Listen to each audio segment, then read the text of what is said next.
Hey guys, welcome to another episode of the Vinyl Den, your channel for record collecting by record collectors. I'm Nick. It's Tuesday, time to talk about some new releases coming out this Friday, March 15th. There's about 400 albums coming out this week. I got 14 on my list for today. There's a bunch of links down below. Make sure you check them out. There's links for the Vinyl Den Facebook group, for the merch page, for the Spotify and Apple Music playlist I put together every week, and the Patreon page. Make sure you go check all that out. Of course, if you've enjoyed the episode, make sure you give me a thumbs up. Hit that subscribe button down below. Make sure you hit that notification bell so you're notified every time I release new episodes. Like I said in the intro, there's about 400 albums coming out this week. I'm only going to talk about 14 on the show today, though, so if there's something I don't talk about, make sure you drop me a comment down below and let me know what you're looking forward to picking up. And like always, if you're unable to find any of these in your local brick and mortar stores, I'll put links down below in the comment sections for all these. They should be available online. There's a lot of new releases coming out this week. I think the biggest one, at least in my opinion, is going to be this new album from the Black Crowes. This is Happiness Bastards. It's their 9th studio album. There's two different versions of this that I've seen. There's an orange version, and then there's a clear version. The clear version is going to be indie exclusive. It's going to run you about $25 online. This is the band's first album since 2009. And to be completely honest, I never thought I would see the Black Crowes release another album. There's been so much animosity over the years between the Robinson brothers. I thought they would never be able to kind of put everything behind them and get back into a studio and create new music. It's an album I've been looking forward to for a while now, ever since it was first released. Got this one on pre-order. So they brought in Jay Joyce to produce this album. And Jay Joyce has worked with a bunch of different artists over the years, but he primarily does country or works with country artists. So it's going to be interesting to see what kind of influences on this album. Like I said, definitely looking forward to that one. And then you've also got the new album from Justin Timberlake coming out this week. This is Everything I Thought It Was. It's his 6th studio album. There's two different versions of this I've seen also. There's a black version, and then there's a white, black, and gray version, even though it says clear online. And that's going to be the Amazon exclusive. It's a 2 LP release. It's going to run you about $36 online. So this is a highly anticipated follow-up to Man of the Woods, which came out, I think it was 2018 when that came out. I think that really kind of underperformed, especially in comparison to a lot of other Justin's albums over the years. You know, this is also coming on the heels of his reunion with NSYNC. NSYNC is on a track on this album. It's one that, I'm not a huge fan of Justin's music, but I'll definitely stream that one and check it out this week. So far, he's released 2 singles off of it. Both of them have done pretty well commercially. He's got a lot of really good reviews on those 2 tracks, so I'm sure it's going to be a pretty decent album. Another new album that's coming out this week is the new one from Kacey Musgraves. This is Deeper Well. It's her 6th studio album. There's 2 different versions of this that I've seen. There's a translucent cream version, which is going to be your standard release. It'll be in all your record stores. And then there's a green splatter version, which is going to be the Amazon exclusive. It's going to run you about $33 online. Of course, this is the follow-up to Star-Crossed in 2021, which was met with really good reviews. I know Billboard had it listed as one of the 50 best albums of 2021. It was nominated for Album of the Year for People's Choice Award. It was a big album. Obviously, I think she's had bigger albums in her career. I think she's had better albums in her career also, but I thought Star-Crossed was a really good album. This is also going to be co-produced by Kacey, which she's co-produced all of her other albums also. This is recorded at Electric Lady Studios in New York, which is, of course, an iconic recording studio. So many great albums have been recorded there over the years. It's one that I'll add to my list to stream and check out this week. And then you got the new one from Scott Stapp coming out this week. This is Higher Power. It's his 4th studio album or 4th solo album. It's on Viola vinyl, which I don't know why they just don't call it purple. It's purple. But it's going to run you about $24 online. Of course, he's known as the frontman for Creed. To be completely honest, I had no clue that Scott even had a solo career, let alone an actually pretty successful solo career too. So, it's one I've got to go back and check out his other albums. Check out this album also when it comes out this week. I'm not the biggest Creed fan. I do love. I think their first 2 albums were actually really good. I've got issues with some of their other stuff, but I'm interested to see what he does with his solo career. I'll definitely stream it and check it out at least. There's a couple of really interesting jazz releases coming out this week. These are both part of the Blue Note Classic series, which I know I say it every time I talk about these, but I love the Classic series. I love the Tone Poet series. Both of those series that Blue Note does, I've discovered so many great albums over the last few years because of those. So definitely looking forward to both of these. The first one, though, is Miles Davis, Volume 2. This was released in 1956. It's going to run you about $28 online. So this is recorded over 3 recording sessions in 52, 53, and 54, I think were the 3 years. And originally this was all released as 3 10-inch releases. And then when Blue Note moved to 12-inch releases in 55, they condensed those 3 sessions, those three 10-inch albums, into Volume 1, which was released in 55, and then Volume 2, which was released in 56. Like I said, it's definitely one I'm looking forward to grabbing this week. This is, of course, all mastered by Kevin Gray from the original analog tapes. It's pressed at optimal. It's going to be a really cool album to check out. And then you've also got Donald Byrd, A New Perspective, coming out. This was released in 1964. It's also going to run you about $28 online. This is a really interesting album because it's like it's this like jazz spiritual fusion album. So it's of course the hard bop that Donald was known for, but he also incorporated this choir into the album. It's really interesting. It's not your typical kind of jazz. Like I said, it's really got a lot of really strong spiritual elements to the album. It's got a great lineup on here though. You got Hank Mobley on here, Herbie Hancock, Kenny Burrell, Lex Humphreys. Same thing. It's all it's all mastered by Kevin Gray, pressed to optimal. These things are going to sound fantastic. They're, like I said, they're both really good. They're going to be both really good albums to grab and pick up. I highly recommend, if you haven't heard the Donald Byrd album, definitely stream that one and check it out. You also got the reissue of Trash by Alice Cooper coming out this week. This was released back in 1989.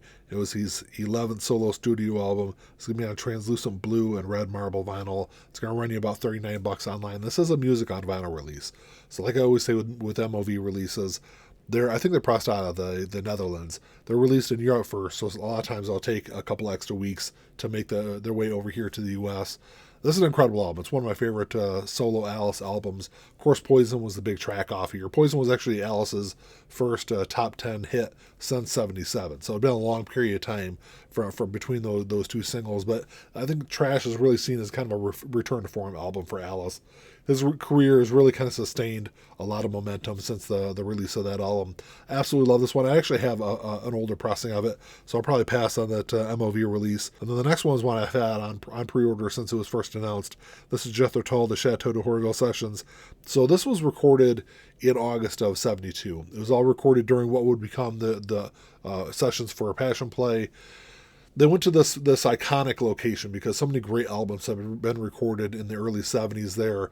And the band ran into so many different problems. It was like issue after issue. They had mechanical issues. The band got sick. They ended up scrapping the entire sessions. I think there's only 2 tracks off of here that would end up being on a Passion Play. But most of this would go unreleased until Nightcap was released. And I think it was 73 when Nightcap came out. But the entire recording sessions weren't fully available until they released the 40th anniversary release of A Passion Play. It's all remastered remixed by Steven Wilson. These sound fantastic. I do have a bootleg copy of this, so it's one that, like I said, I'm definitely looking forward to grabbing a copy of it. This one's going to run you about $35 online. Like I said, if you're a Jethro Tull fan, if you're a progressive rock fan of the mid part of the 70s, it's one that's at least worth checking out. You also got the next reissue from Cake coming out this week. This is Pressure Chief. This was released back in 2004. It was their 5th studio album. It's going to run you about $27 online. So Cake has been slowly reissuing over the last year or two. It was slowly reissuing their albums. So, of course, Fashion Nugget, which was their second album, Prolonging the Magic, and then Comfort Eagle. All 3 of those albums are fantastic. I love all 3 of those albums. It was Pressure Chief was the album that kind of lost me. The stuff I did listen to off it, I wasn't really all that impressed with, but it's been years since I've listened to this album, so I definitely need to go back through and check out. It charted really well when it was released. I think it hit number 17 or 18 on the Billboard 200. Like I said, I listened to those 3 albums from Cake, but I need to go back through and check out the rest of their stuff, because I know a lot of people really rave about this album. But so I'll add that one to my stream list this week. And then you got the latest album from 21 Savage coming out on vinyl this week. This is American Dream. So this was released back in January. It was his 3rd studio album. It's going to run you about $36 online. This is the first time it's been available on vinyl. Like I said, it was just released on CD and streaming services in January. What I've heard off of it, though, it sounds fantastic. I think I'm not the biggest 21 Savage fan. I like some of the stuff I heard off his first 2 albums, but with this one, it's got a little bit more of an R&B kind of flair on some of the tracks. So, it debuted at number 1 on the Billboard 200. It's got some big features on this album. You got The Weeknd, Young Thug, Travis Scott, Doja Cat. Like I said, it's what I've heard off of it. It sounds really good. I'm definitely looking forward to that one this week. Now that we're getting closer to the release date of the new Sum 41 album, I kind of figured we'd see some of their reissues start trickling out. This week we're getting a reissue of Order and Decline. This was released back in 2019. It was their 7th studio album. It's going to be on hot pink vinyl. It's going to run you out $24 online. This is definitely a continuation of this harder sound that really since Chuck, I think it was when Sum 41 changed their sound, and it progressively got harder after that. This is definitely a harder album than you would expect if all you know is like the pop punk stuff off of the first two albums. I'm not a big fan of the harder sound from the band, but as far as this album, if you look at this album, kind of compare it to the couple albums before it, I think it's definitely more of a more cohesive album than the stuff that they had been releasing. Some of this, like I said, not the biggest fan of the harder sound, but I do love a couple of tracks off this album. $24, I might grab it this week. We'll see how I feel if I get to my record store and they have copies of it. So you get that one coming out, and then you got Sponge Rotting Pinata getting reissued. This was released back in 1994. It was their debut studio album. It's going to be on red and black marble vinyl. It's going to run you about $39 online. This is the same thing with the Alice Cooper Trash album. There's another big MOV release coming out. It's going to be limited. I think this was limited to only 1,500 copies. So it's definitely more limited than the Alice Cooper release is. Like I said, coming out of Europe, it might be a little harder to grab over here in the U.S. I do already have this one on pre-order. We'll see if I get a copy of it this week. I absolutely love this album. I think it's one of the more underrated albums of the first half of the 90s. I really don't need another copy of it. I think I've already got 3 or 4 copies of it on vinyl. But like I said, I love this album so much. I know Plowed and Molly, I think, were the big tracks. I shouldn't say big tracks. They had moderate success with both of those songs. But there are so many other great tracks on this album that make this album as good as it is. There's also a Record Store Day Black Friday release from last year. It's getting reissued this week. This is Charles Mingus Incarnations. It's going to run you about $27 online. So in 1960, Charles Mingus went in. He had a series of recording sessions that he would have 3 iconic albums come out of, and then there was a lot of unreleased music that was all part of those sessions. Also, they would put it all together as Incarnations for Black Friday last year. It's all remastered, restored by Byrd and Grumman. All the reviews are fantastic on these. I haven't picked up a copy of it yet. I probably will grab a copy of it this week. Of course, Charles Mingus. There's nothing that I have ever heard from Mingus that I didn't like. And actually, you got part 2 to this coming out for Record Store Day this year, called Reincarnations. It's all the rest of I think it's just the rest of the unused stuff from those sessions. So it's one I'm definitely looking forward to for Record Store Day. And like I said, I'll probably grab this one this week. And then the last one on my list is an interesting release. I'm sure I'll get some comments on this one. But this is Rockabye Baby, Lullaby Renditions of Taylor Swift. It's going to run you about $29 online. I'm sure there's probably some people that turn this video off because I said that. But so this was released back in 2015. Rockabye Baby does some really interesting. I think they do a really good job with these lullaby rendition albums. I've got the Blink-182 version, which is really cool. I got the Queen version also. Like I said, they do great jobs with both of those. This is available on streaming if you want to check it out. It's only available on streaming and CD before. This is the first time it's going to be available on vinyl. But if you're a big Taylor Swift fan, it might be a cool one to check out this week. Well, that's all I got for you today, guys. Thanks for checking the show out. Make sure you drop me a comment down below. Let me know what you're looking forward to picking up this week. Lots of really good stuff coming out. I already got the Black Crowes on pre-order. I got that, I'll definitely grab that Miles Davis. I got that Jethro Tull on pre-order.